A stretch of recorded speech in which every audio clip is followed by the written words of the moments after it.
नमः शिवाय शिव जी सदा सहाय। ओम नमः शिवाय गुरु जी सदा सहाय। गुरु जी महाराज का भोलेनाथ का ध्यान करते हुए आज हम रुद्र संहिता कुमारखंड का 13 से लेके 20 तक का अध्याय पढ़ेंगे। तो आइए शुरू करते हैं। शिवा का अपनी मेल से गणेश को उत्पन्न करके द्वारपाल पद पर नियुक्त करना। गणेश जी द्वारा शिव जी के रोके जाने पर उनका शिवगणों के साथ भयंकर संग्राम। शिव जी द्वारा गणेश का शिरच्छेदन। कुपित हुई शिवा का शक्तियों को उत्पन्न करना और उनके द्वारा प्रलय मचाया जाना। देवताओं और ऋषियों का सत्वन द्वारा पार्वती को प्रसन्न करना। उनके द्वारा पुत्रों को जिलाए जाने की बात कही जाने पर शिव जी के आज्ञा अनुसार हाथी का सिर लाना और गणेश के धड़ से जोड़कर उन्हें जीवित करना। सूत जी कहते हैं तारकारी कुमार के उत्तम एवं अद्भुत वृतांत को सुनकर नारद जी को बड़ी प्रसन्नता हुई। उन्होंने पुनः प्रेम पूर्वक ब्रह्मा जी से पूछा। नारद जी बोले, देव देव आप तो शिव संबंधी ज्ञान के अथाह सागर हैं। प्राणनाथ, मैंने स्वामी कार्तिकेय के सत वृतांत का जो अमृत से भी उत्तम है सुन लिया। अब गणेश जी का उत्तम चरित्र सुनना चाहता हूँ। आप उनका जन्म वृतांत, उनका दिव्य चित्र और संपूर्ण मंगलों के लिए भी मंगल स्वरूप है वर्णन कीजिए। सूची कहते हैं, महामुनि नारद का ऐसा वचन सुनकर ब्रह्मा जी के मन में हर्ष से गदगद हो गया। मैं शिव जी का स्मरण करके बोले। ब्रह्मा जी ने कहा, नारद, पहले तो मैंने विधि पूर्वक गणेश जी की उत्पत्ति का वर्णन किया था कि शनि की दृष्टि पड़ने से गणेश का मस्तक कट गया था, पर उस समय हाथी का मुख लगा दिया गया था। यह कल्पांतर की कथा है। अब श्वेत कल्प में घटित हुए गणेश जी की जन्म कथा का वर्णन करता हूँ, जिसमें कृपालु शंकर ने ही उनका मस्तक काट लिया था। मुनि, इस विषय में तुम्हें संदेह नहीं करना चाहिए, क्योंकि भगवान शंभु कल्याणकारी सृष्टिकर्ता और सबके स्वामी हैं। में ही सगुण और निर्गुण भी हैं। उन्हीं की लीला से सारे विश्व की सृष्टि, रक्षा और विनाश होता है। मुनि से सब प्रस्तुत विषय को आदरपूर्वक श्रवण करो। एक समय पार्वती जी की जया विजय नामक वाली सखियां उनके पास आकर विचार करने लगी। सखी, सभी गण रुद्र के ही हैं। नंदी, भृंगी आदि जो हमारे हैं, में भी शिव की ही आज्ञा पालन में तत्पर रहते हैं। जो असंख्य प्रथम गण हैं, उनमें भी हमारा कोई नहीं है। वे सभी शिव परायण होकर द्वार पर खड़े रहते हैं। यदि भी में सभी हमारे भी हैं, तथापि उनसे हमारा मन नहीं मिलता। आप पाप रहिते, आपको भी हमारे लिए एक गण की रचना करनी चाहिए। ब्रह्मा जी कहते हैं, मुने, जब सखियों ने पार्वती जी से ऐसा सुंदर वचन कहा, तब उन्होंने हितकारक माना और वैसा ही विचार कर किया। तदंतर किसी समय जब पार्वती जी स्नान कर रही थी, तब सदाशिव नंदी को डरा धमका कर घर के भीतर चले आए। शंकर जी को आते देख स्नान करती हुई जगनजननी पार्वती उठकर खड़ी हो गई। उस समय उनको बड़ी लज्जा आई, में आश्चर्यचकित हो गई। उस अवसर पर उन्होंने सखियों के वचन को हितकारक और सुखप्रद माना। उस समय ऐसी घटना घटित होने पर परमेश्वरी शिव पत्नी पार्वती के मन में ऐसा विचार किया कि मेरा कोई एक ऐसा सेवक होना चाहिए जो परम शुभ कार्य कुशल और मेरी ही आज्ञा में तत्पर रहने वाला हो, उसे तनिक भी विचलित होने वाला ना हो। क्यों विचार करके पार्वती जी ने अपने शरीर की मैल से एक ऐसे चेतन पुरुष का निर्माण किया जो संपूर्ण शुभ लक्षणों से संयुक्त था। उसके सारे अंग सुंदर और दोष रहित थे। उसका वह शरीर विशाल, परम शोभायमान और परम बल पराक्रम से संपन्न था। देवी ने उसे अनेक प्रकार के वस्त्र, नाना प्रकार के आभूषण और बहुत सी उत्तम आशीर्वाद देकर कहा, तुम मेरे पुत्र हो, तुम अपने ही हो, तुम्हारे समान प्यारा मैं यहाँ कोई दूसरा नहीं है। पार्वती जी के ऐसा कहने पर वह पुरुष ने नमस्कार करके बोला। गणेश ने कहा, माँ, आज आपको कौन सा कार्य आन पड़ा है, मैं आपके कथानुसार उसे पूर्ण करूंगा। गणेश जी के पहुंचने पर पार्वती जी ने अपने पुत्र को उत्तर देते हुए बोली। शिवा ने कहा, तात, तुम मेरे पुत्र हो, मेरे अपने हो, अतः मेरी बात सुनो। आज से तुम मेरे द्वारपाल हो जाओ। सत्पुरुष मेरी आज्ञा के बिना कोई भी हठपूर्वक मेरे महल के भीतर प्रवेश ना कर पाए, चाहे वह कहीं से भी आए, कोई भी हो। बेटा, यह है मैंने तुमसे बिल्कुल सत्य बात कही है। ब्रह्मा जी कहते हैं, मुने, यूं कहकर पार्वती जी ने गणेश के हाथ में एक सुदृढ़ छड़ी दी थी। उस समय उनके उस सुंदर रूप को निहार कर पार्वती जी हर्ष मग्न हो गई। उन्होंने परम प्रेम पूर्वक अपने पुत्र का मुख चुमा और कृपावश उसे छाती से लगा लिया। फिर टंडारी घंटराज को अपने द्वार पर स्थापित कर दिया। बेटा नारद, तदंतर पार्वती नंदन में महावीर गणेश पार्वती जी की हित कामना से हाथ में छड़ी लेकर गृह द्वार पर पहरा देने लगे। उधर शिवा अपने पुत्र गणेश को अपने दरवाजे पर नियुक्त करके स्वयं सखियों के साथ स्नान करने लगे। मनुष्य इस समय भगवान शिव, जो परम कौतुकी और नाना प्रकार की लीलाएं रचने में निपुण है, द्वार पर आ पहुंचे। गणेश उन पार्वती पति को पहचानते ही नहीं थे, अतः बोल उठे, देव माता की आज्ञा से आप अभी भीतर ना जाओ, माता स्नान करने बैठ गई है, तुम कहाँ जाना चाहते हो? इस समय यहाँ से हट जाओ। यूं कहकर गणेश को ने उन्हें रोकने के लिए छड़ी हाथ में ले ली। उन्हें ऐसा करते देख शिव जी बोले, मूर्ख, तू किसे रोक रहा है दुर्बुद्धे? क्या तू नहीं जानता मैं कौन हूँ? मैं शिव के अतिरिक्त और कोई नहीं हूँ। फिर महेश्वर के गण उसे समझाकर हटाने के लिए वहां आए और वो गणेश से बोले, सुनो, हम मुख्य शिवगण ही द्वारपाल हैं और सर्वव्यापी भगवान शंकर की आज्ञा से तुम्हें हटाने के लिए यहाँ आए हैं। तुम भी गण समझकर हम लोगों ने मारा नहीं है, अन्यथा तुम कब के मर गए होते। अब कुशल इसी में है कि स्वतः दूर हट जाओ, क्यों वर्त में अपनी मृत्यु को बुला रहे हो? ब्रह्मा जी कहते हैं, मुने, यूं कहे जाने पर भी गिरिजानंदन गणेश निर्भय ही बने रहे। उन्होंने शिवगणों को फटकारा और दरवाजे को नहीं छोड़ा। तब उन सभी शिवगणों ने शिव जी के पास जाकर सारा वृतांत उन्हें सुनाया। मुने उन सबकी बातें सुनकर संसार में गति स्वरूप अद्भुत लीला विहारी महेश्वर अपने उन गणों को डांट कर कहने लगे। महेश्वर ने कहा, गणों, यह कौन है जो इतना उत्कृष्ट होकर शत्रु की भांति बक रहा है? ये इस नवीन द्वारपाल को भगा दो। तुम लोग नपुंसक की तरह खड़े होकर यह वृतांत क्यों सुना रहे हो? विचित्र लीला रचने वाले स्वामी शंकर के कहने पर मैं गण पुनः वहीं लौट आए। तदंतर गणेश पुनः रुक जाने पर शिव के गणों को आज्ञा दी कि तुम पता लगाओ यह कौन है और क्यों ऐसा कर रहा है। गणों ने पता लगाकर बताया कि श्री गिरिजा के पुत्र हैं तथा द्वारपाल के रूप में बैठे हैं। तब लीला रूप शंकर ने विचित्र लीला करनी चाहिए और अपने गणों का गर्व भी गलित करना चाहा। इसलिए गणों को तथा देवताओं को बुलाकर गणेश जी ने भीषण युद्ध करवाया, पर में कोई भी गण को पराजित न कर सके। पर सोमशूल पानी महेश्वराय गणेश जी के माता के चरणों का स्मरण किया, तब शक्ति ने उन्हें बल प्रदान कर दिया। जब सभी देवता शिव जी के पक्ष में आ गए, घोर युद्ध हुआ। अंत सोमशूल पानी महेश्वर ने आकर त्रिशूल से गणेश जी का सिर काट दिया। जब यह समाचार पार्वती को पता लगा, तब में क्रुद्ध हो गई और बहुत सी शक्तियों को उत्पन्न करके उन्होंने बिना विचारे ही ये प्रलय करने की आज्ञा दी थी। फिर तो शक्तियों के द्वारा प्रलय मचाए जाने लगे। उन शक्तियों को वह ज्वालायमान तेजस सभी दिशाओं में दग्ध सा के डालता था। उसे देखकर वे सभी शिवगण भयभीत हो गए और भागकर दूर जा खड़े हुए। मुने, इसी समय तुम दिव्य दर्शन नारद वहां आ पहुंचे। तुम्हारा वहां आने का अभिप्राय देवताओं को सुख पहुंचाने वाला था। तुमने मुझे देवताओं से ही शंकर को प्रणाम करके कहा कि इस विषय में सबको मिलकर विचार करना चाहिए। तब में सब देवता तुझ महामना के सलाह करने लगे और इस दुख का शमन कैसे हो सकता है। तो उन्होंने ये निश्चय किया कि जब तक गिरिजा देवी कृपा नहीं होगी तब तक सुख नहीं प्राप्त होगा। अब इस विषय में और विचार करना व्यर्थ है। ऐसी धारणा करके तुम्हारे सहित सभी देवता और ऋषि भगवती शिवा के निकट गए और क्रोध की शांति के लिए उन्हें प्रसन्न करने लगे। उन्होंने प्रेम पूर्वक उन्हें प्रसन्न करते हुए अनेकों स्रोतों द्वारा उनकी स्तुति करके बारंबार उनके चरणों में अभिवादन किया। फिर देवगण की आज्ञा से ऋषि बोले। देव ऋषियों ने कहा, जगदम्बे, तुम्हें नमस्कार है। श्री पत्नी, तुम्हें प्रणाम है। चंडी के, तुम्हें हमारा अभिवादन प्राप्त हो। कल्याणी, तुम्हें बारंबार प्रणाम है। अम्बे, तुम ही आदि शक्ति हो। तुम्हारी सदा सारी सृष्टि की निर्माण कर्त्री पालिका शक्ति और संहार करने वाली हो। देवेशी, तुम्हारे कोप से सारी त्रिलोकी विकल हो रही है, अतः अब प्रसन्न हो जाओ, क्रोध को शांत करो। देवी, हम लोग तुम्हारे चरणों में मस्तक झुकाते हैं। ब्रह्मा जी कहते हैं, नारद, यूं सभी ऋषियों द्वारा स्तुति करने पर विपरा देवी पार्वती ने उनकी ओर क्रोध भारी दृष्टि से देखा, किंतु कुछ कहा नहीं। तब उन ऋषियों ने पुनः उनके चरण कमलों में सिर झुकाया और भक्तिपूर्वक हाथ जोड़कर पार्वती जी से निवेदन किया। ऋषियों ने कहा, देवी, अभी संगार होना चाहता है, अतः क्षमा करो, क्षमा करो। अंबिके, तुम्हारे स्वामी शिव भी तो यहीं स्थित हैं। तनिक उनकी ओर भी तो दृष्टिपात करो। हम लोग ब्रह्मा विष्णु आदि देवता सारी प्रजा सब तुम्हारे लिए ही हैं और व्याकुल होकर अंजलि बांधे तुम्हारे सामने खड़े हैं।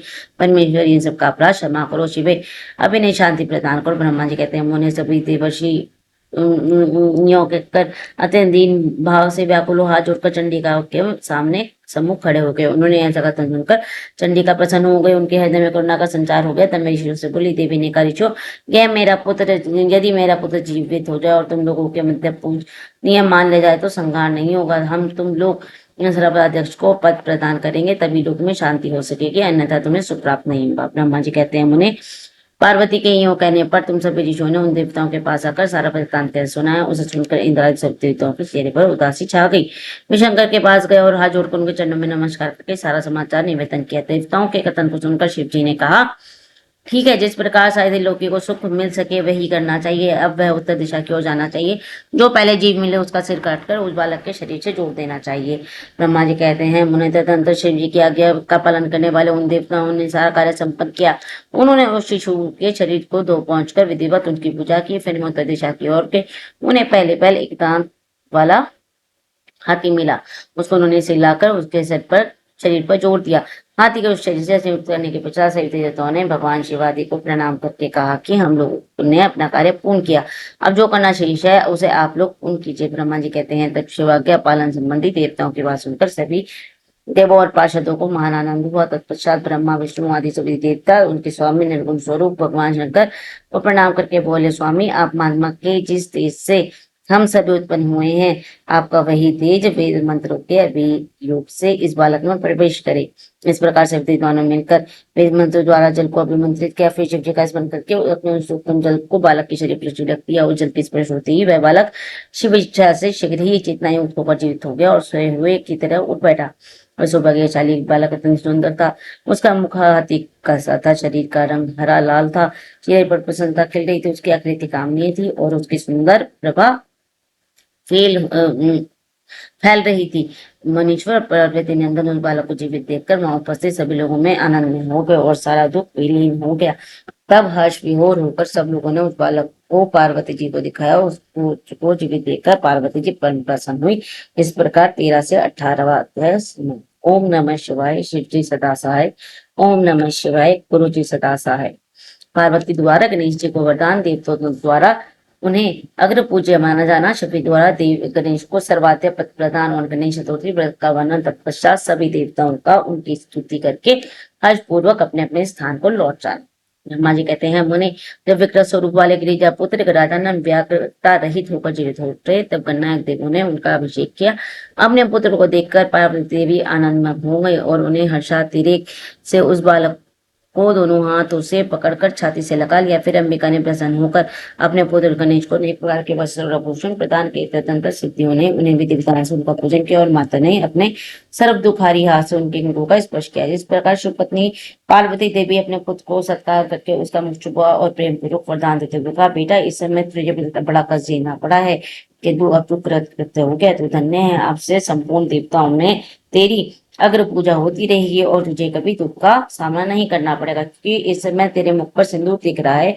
इसलिए मनुष्य को सदा सिंदूर से तेरी पूजा करनी चाहिए। जो मनुष्य पुष्प बंधन सुंदर गंध नैवेद्य रमणीय आरती तांबुल और दान से तथा परिक्रमा व नमस्कार करके विधि पूर्वक तेरी पूजा करेगा, उसे सारी सिद्धियां हस्तगत हो जाएंगे और उसके सभी प्रकार के विघ्न नष्ट हो जाएंगे।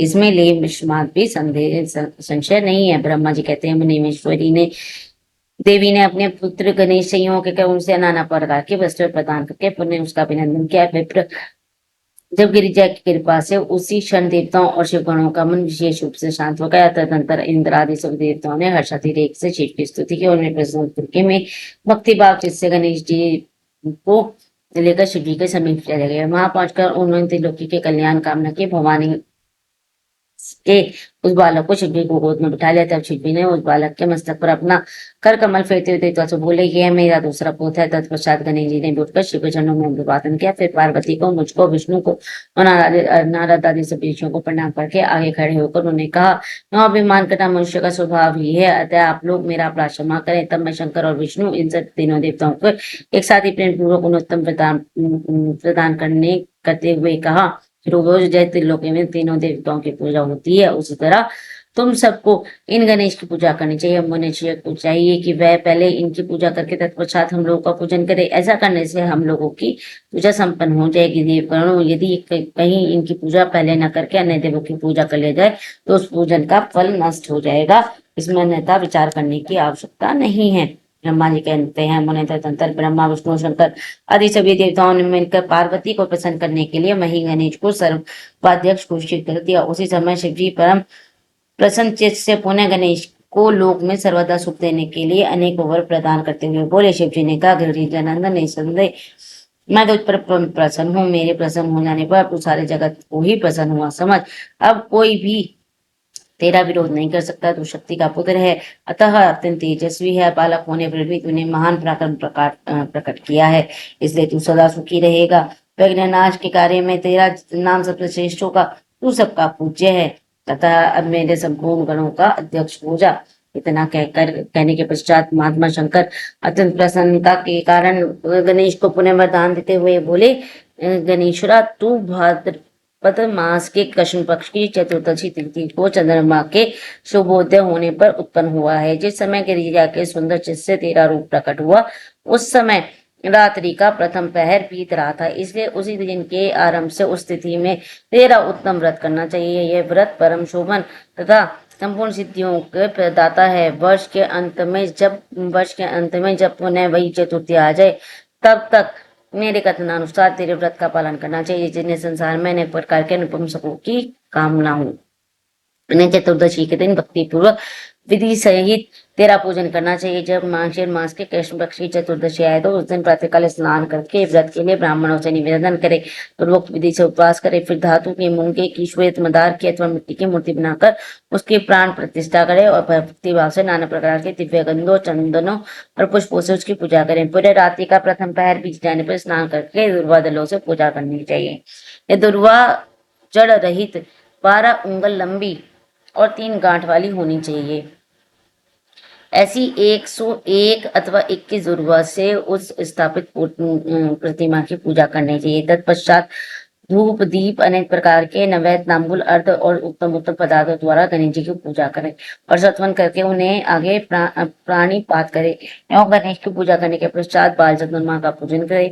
तत्पश्चात हर्षपूर्वक ब्राह्मणों की पूजा करके उन्हें मिष्ठान का भोजन कराए। उनके भोजन कर लेने के पश्चात ही स्वयं भी नमक रहित मिष्ठान का ही प्रसाद पाए। फिर गणेश जी का स्मरण करके हम सब नियमों को सर्जन कर दे। इस प्रकार करने से शुभ व्रत पूर्ण होता है। बेटा, यूं तो व्रत करते करते वर्ष पूरा हो जाए, तब व्रती मनुष्य को चाहिए कि वह व्रत की पूर्ति के लिए व्रत उद्यापन का कार्य भी संपन्न करे। इसमें तेरे अनुसार 12 ब्राह्मणों को भोजन कराना चाहिए। व्रती को चाहिए कि वह एक कलश स्थापित करके उस पर तेरी मूर्ति की पूजा करे। तत्पश्चात वेद विधि के अनुसार विधि का निर्माण करके उस पर अष्टदल कमल बनाए। फिर उसी पर धन को कंजूसी छोड़कर हवन करे। पुनः मूर्ति के सामने 2 स्त्रियां 2 बालकों को बैठाकर विधिपूर्वक उनकी पूजा करे। उन्हें सादर भोजन भी कराए। रात्रि में जागरण करे। प्रातःकाल पुनः पूजन करके पुनः आगमन के लिए विसर्जन देते। बालकों से आशीर्वाद ग्रहण करे, स्वास्थ्य वाचन कराए और व्रत की पूर्ति से पुष्पांजलि निवेदित करे।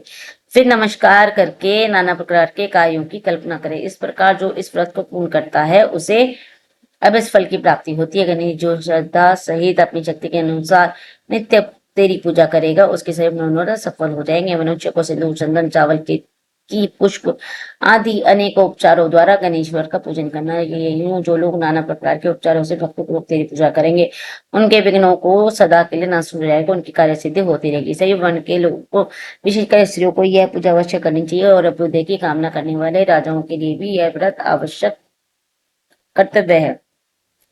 व्रती मनुष्य जिस वस्तु की कामना करता है उसे निश्चय उस वस्तु प्राप्त हो जाती है। अतः जिससे किसी वस्तु की अभिलाषा हो उसे अवश्य तेरी सेवा करनी चाहिए। ब्रह्मा जी कहते हैं, उन्हें जब शिव ने महात्मा गणेश को इस प्रकार वर प्रदान किया, तब संपूर्ण देवताओं और श्रेष्ठ ऋषियों और शिव के प्यारे समस्त गणों ने तथास्तु कहकर उनका समर्थन किया और अत्यंत विधि पूर्वक गणाधीश का पूजन किया। तत्पश्चात शिव गणों ने आदर पूर्वक नाना प्रकार की पूजन सामग्री से गणेश्वर की विशेष रूप से अर्चना की और उनके चरणों में प्रणाम किया। मुनीश्वर, उस समय गिरिजा को जो आनंद प्राप्त हुआ उसका वर्णन मेरे चारों मुखों से भी नहीं हो सकता। तब फिर मैं कैसे बताऊं? उन सब सर्वत्र देवताओं की दुंदुभियां बजने लगी, अप्सराएं नृत्य करने लगी, गंधर्व श्रेष्ठ गान करने लगे और पुष्पों की वर्षा होने लगी। इस प्रकार गणेश के गणाधीश पद पर प्रतिष्ठित होने पर महान उत्सव मनाया गया। सारे जगत की शांति स्थापित हो गई और सारा दुख जाता रहा। नारद, शिव और पार्वती को तो विशेष आनंद प्राप्त हुआ है और सर्वत्र अनेक प्रकार के सुखदायक मंगल होने लगे। तदनंतर संपूर्ण देवगण ऋषिगण जो वहां पधारे थे, मैं सभी शिव की आज्ञा से अपने स्थान को चले गए। उस समय शिव की स्तुति करके गणेश और पार्वती की बारंबार प्रशंसा कर रहे थे और कैसा अद्भुत हुआ, यूं परस्पर वार्तालाप करते हुए चले जा रहे थे। इधर जब गिरिजा देवी का क्रोध शांत हो गया, तब शिव जी भी, जो स्वतः राम होते हुए भी तब भक्तों के कार्य को सिद्ध करने में उद्यत रहते हैं, गिरिजा के सन्निकट के और लोगों की हित कामना के पूर्वक नाना प्रकार के सुखदायक कार्य करने लगे। तब मैं ब्रह्मा विष्णु दोनों भक्ति पूर्वक शिव और शिवा की सेवा करके शिव की आज्ञा ले अपने नाम को लौटा। जो मनुष्य जितेंद्रिय होकर इस परम मांगलिक आख्यान का श्रवण करता है, वह संपूर्ण मंगलों का भागी होकर मंगल भवन को जाता है।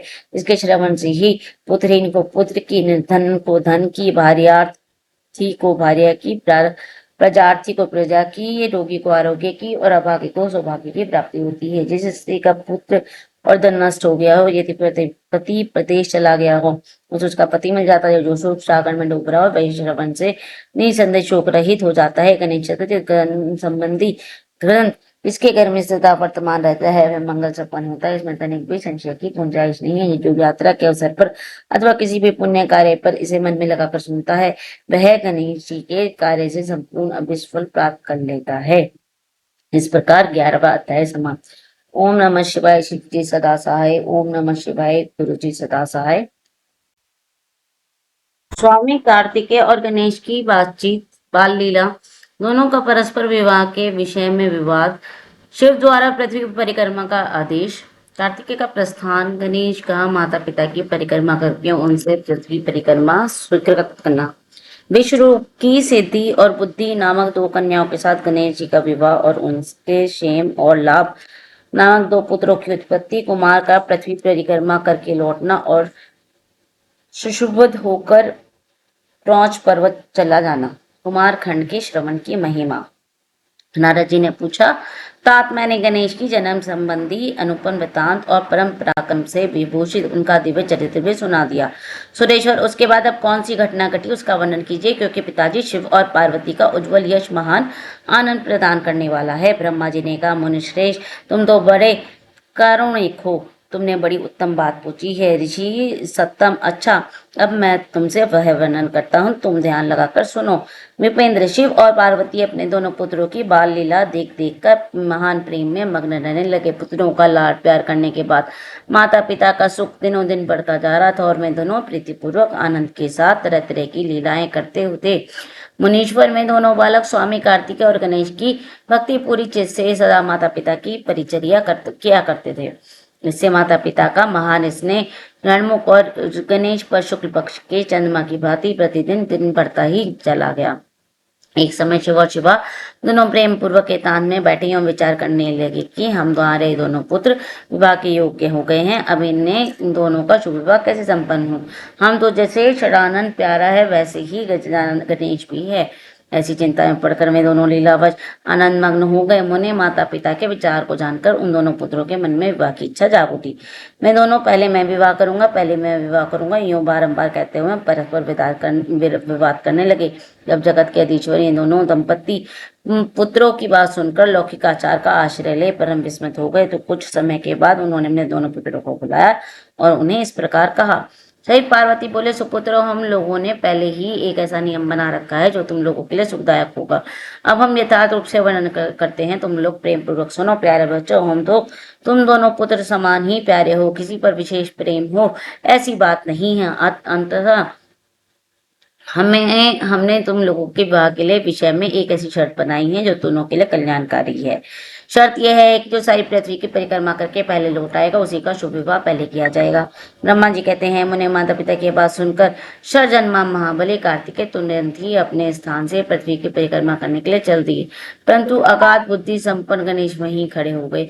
वे अपनी उत्तम बुद्धि का आश्रय ले बारंबार मन में विचार करने लगी कि अब मैं क्या करूं, कहाँ जाऊं, परिक्रमा तो मुझसे हो ही नहीं सकेगी, क्योंकि कौज पर चलने के आगे मुझसे चला नहीं जाएगा और फिर सारी पृथ्वी की परिक्रमा करके मैं कैसे सुख प्राप्त करूंगा। ऐसा विचार करके गणेश ने कुछ किया, उसे सुनो। उन्होंने अपने घर लौटकर विधि पूर्वक स्नान किया और माता पिता से इस प्रकार कहा। गणेश जी बोले, पिताजी और माताजी, मैंने आप लोगों की पूजा करने के लिए यहाँ 2 आसन स्थापित किए हैं, आप इन दोनों इस पर विराजित हो और मनोरथ पूर्ण कीजिए। ब्रह्मा जी कहते हैं, मुने गणेश जी की बात सुनकर पार्वती और परमेश्वर उनकी पूजा ग्रहण के लिए आसन पर विराजमान हो गए। तब गणेश जी ने उन्हें विधि पूर्वक पूजा की और बारंबार प्रणाम करते हुए उनकी 7 बार प्रदक्षिणा की। बेटा नारद, बुद्धि सागर तो थे ही, यहाँ जुड़कर प्रेम मग्न माता पिता की बहुत प्रकार से स्तुति करने लगे। गणेश ने कहा, हे माताजी और पिताजी, आप लोग मेरी उत्तम बात सुनिए और शीघ्र ही मेरा शुभ विवाह कर दीजिए। ब्रह्मा जी कहते हैं, मुने महात्मा गणेश के ऐसे वचन सुनकर मेरे दोनों माता पिता महाबुद्धिमान गणेश से बोले। तो शिवा ने कहा, बेटा तू पहले कानूनों सहित सारी पृथ्वी की परिक्रमा तो करा, कुमार गया हुआ है, तू भी जा और उससे पहले लौटा। ब्रह्मा जी कहते हैं, मुने नियम परायण गणेश माता पिता की ऐसी बात सुनकर कुपित हो तुरंत बोल उठे। गणेश जी ने कहा, हे माता जी और पिताजी, आप दोनों सर्वश्रेष्ठ धर्म रूप अपना बुद्धिमान है, अतः धर्मानुसार मेरी बात सुनिए। मैंने 7 बार पृथ्वी की परिक्रमा कर ली, फिर आप लोग ऐसी बात क्यों कह रहे हैं? ब्रह्मा जी कहते हैं, मुने शिव पार्वती तो बड़े लीलानंदी ही ठहरे। मैं गणेश के कथन सुन लौकिक गति का आश्रय लेकर बोले। शिव पार्वती ने कहा, पुत्र, तूने समुद्र पर्यंत विस्तार वाली बड़े बड़े कानूनों से युक्त सप्त दीपवती पृथ्वी विशाल की परिक्रमा कब कर ली? ब्रह्मा जी कहते हैं, मुने तो श्री पार्वती ने ऐसा कहा, तब उसे सुनकर महान भक्ति संपन्न गणेश बोले। गणेश जी ने कहा, माताजी और पिताजी, मैंने अपनी बुद्धि से आप दोनों शिव पार्वती की पूजा करके प्रदक्षिणा कर ली, अतः मेरी संपूर्ण प्रथम पृथ्वी की परिक्रमा पूरी हो गई। धर्म के संग्रहभूत वेदों और शास्त्रों में से जो वचन मिलते हैं ये असत्य हैं, अठाव असत्य। जो पुत्र माता पिता की पूजा करके उनकी प्रदक्षिणा करता है उसे पृथ्वी परिक्रमा जनित फल सुलभ हो जाता है। जो माता पिता को घर पर छोड़कर तीर्थ यात्रा के लिए जाता है वह माता पिता की हत्या से मिलने वाले पाप का भागी होता है। गृह पुत्र के लिए माता पिता का चरण सरोज ही महान तीर्थ है। अन्य तीर्थ तो दूर जाने के बाद ही प्राप्त होते हैं, परंतु धर्म का साधन बोलते यह तीर्थ तो पास में सुलभ ही है। पुत्र के लिए माता पिता और स्त्री के लिए पति, ये दोनों सुंदर तीर्थ घर में ही वर्तमान है। ऐसा जो वेद शास्त्र निरंतर उद्घोषित करते हैं उसे फिर आप लोग असत्य कर दीजिए। यदि वह असत्य हो जाएगा तो निसंदेह वेद भी असत्य हो जाएगा और वेद द्वारा वर्णित आपका स्वरूप भी झूठा समझा जाएगा। इसलिए या तो शीघ्र ही मेरा शुभ विवाह कर दीजिए कि वेद शास्त्र झूठे हैं, आप दोनों धर्म रूप हैं, अतः भली भांति विचार करके इन दोनों में जो परमोत्तम प्रतीत हो उसे पर्यंत पूर्वक करना चाहिए। ब्रह्मा जी कहते हैं, उन्होंने तब तो बुद्धिमानों में श्रेष्ठ उत्तम बुद्धि संपन्न और महान ज्ञानी है, मैं पार्वती नंदन गणेश यूं कहकर चुप हो गए। उधर में दोनों पति पत्नी जगदीश्वर शिव पार्वती गणेश जी के वचन सुनकर परम विस्मित हुए। तदंतर में यथार्थ भाषी एवं अद्भुत बुद्धि वाले अपने पुत्र गणेश की प्रशंसा करते हुए बोले। शिव शिवा ने कहा, बेटे, तुम महान आत्मबल से संपन्न हो, इसी में तुमसे निर्मल उत्तम बुद्धि हुई है। तूने जो बात कही है बिल्कुल सत्य है, अन्यथा नहीं है। दुख का अवसर देने पर जिसकी बुद्धि विशिष्ट हो गई उसका दुख उसी प्रकार विनाश हो जाता है जैसे सूर्य के उदय होते ही अंधकार। जिसके पास बुद्धि है वह बलवान है, बुद्धिहीन के पास बल कहाँ। पुत्र, वेद शास्त्र और पुराण में बालक के लिए धर्म पालक जैसी बात कही गई है, वह सब तूने पूरी कर ली। तूने जो बात कही है वह दूसरा कौन कर सकता है? हमने तेरी बात मान ली, अब इसके विपरीत नहीं होगा। ब्रह्मा जी कहते हैं, नारद यूं कहकर उन दोनों ने बुद्धि सागर गणेश जी को शांत बना दिया और प्रेम में उसके प्रेम के संबंध में उत्तम विचार करने लगे। इस समय जब प्रसन्न बुद्धि वाले प्रजारूपी विश्व रूप को शिव जी का उनके उद्योग का पता लगा, तब उस पर विचार करके उन्होंने परम सुख प्राप्त हुआ। उन प्रजापति विश्व रूप के दिव्य रूप संपन्न और सर्वम शोभना की 2 सुंदर कन्याएं थी, जिनका नाम सिद्धि और बुद्धि था। भगवान शंकर और गिरिजा ने उसके साथ हर्षपूर्वक गणेश का विवाह संस्कार संपन्न कराया। उस विवाह के अवसर पर संपूर्ण देवता प्रसन्न होकर पधारे। उस समय शिव और पार्वती का जैसा मनोरथ था उसी के अनुसार विश्वकर्मा ने वह विवाह किया। उसे देखकर ऋषियों और देवताओं को परम हर्ष प्राप्त हुआ। मुनि गणेश की उन दोनों पत्नियों को मिलने से जो सुख प्राप्त हुआ उसका वर्णन नहीं किया जा सकता। कुछ काल के पश्चात महात्मा गणेश ने उन दोनों पत्नियों से दिव्य पुत्र उत्पन्न हुए। उसमें गणेश पत्नी सिद्धि के गर्भ से शेम नामक पुत्र पैदा हुआ और बुद्धि के गर्भ से इस परम सुंदर बालक ने जन्म दिया, उसका नाम लाभ हुआ। इस प्रकार जब गणेश अचिंत्य सुख का भोग करते हुए निवास करने लगे तब दूसरे पुत्र स्वामी कार्तिकेय पृथ्वी की परिक्रमा करके लौटे। उस समय नारद जी ने आकर कुमार स्कंद को सब समाचार सुना। उसे सुनकर कुमार के मन में बड़ा शोक हुआ और वे माता पिता शिव और शिवा के द्वारा रोके जाने पर भी न रुककर क्रौंच पर्वत को और चले गए। देवर्षि, उसी दिन से शिवपुत्र स्वामी कार्तिकेय का कुमारत्व कुआरापन प्रसिद्ध हो गया। उनका नाम त्रिलोकी में विख्यात हो गया। वो शुभदायक सर्व पापहारी पुण्य में उत्कृष्ट ब्रह्मचारी की शक्ति को प्रदान करने वाला है। कार्तिक पूर्णिमा को सभी देवता, ऋषि, तीर्थ और मुनीश्वर सदा कुमार का दर्शन करने के लिए क्रौंच पर्वत जाते हैं। जो मनुष्य कार्तिक पूर्णिमा के दिन कृत्तिका नक्षत्र का योग होने पर स्वामी कार्तिकेय का दर्शन करता है उसके सारे पाप नष्ट हो जाते हैं और उसे मनोवांछित फलों की प्राप्ति होती है। इधर स्कंद का बिछोह हो जाने पर उमा को महान दुख हुआ। उन्होंने दीन भाव से अपने स्वामी शिव जी से कहा, प्रभु आप मुझे साथ लेकर वहां चलिए। तब प्रिया को सुख देने के लिए निर्मित स्वयं भगवान शंकर अपने एक अंश से उस पर्वत पर गए और सुखपूर्वक मल्लिकार्जुन नामक ज्योतिर्लिंग के रूप में वहां प्रतिष्ठित हुए। में पुरुषों की गति और अपने सदा भक्तों के मनोरथ पूर्ण करने वाले हैं। वे आज भी शिवा के साथ उस पर्वत पर विराजमान है।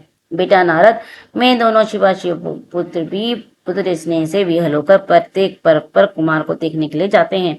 अमावस्या के दिन वहां स्वयं शुभ पदार्थ हैं और पूर्णिमा के दिन पार्वती जाती है। अमनेश्वर, तुमने स्वामी कार्तिक और गणेश से जो जो वृतांत मुझसे पूछा था वह सब मैंने तुमसे कह सुनाया। इसे सुनकर बुद्धिमान मनुष्य समस्त पापों से मुक्त हो जाता है और उसकी सारी शुभकामनाएं प्राप्त हो जाती हैं। मनुष्य इस चरित्र को पढ़ता है, पढ़ाता है, सुनता है, सुनाता है, निसंदेह उसके सभी मनोरथ सफल हो जाते हैं।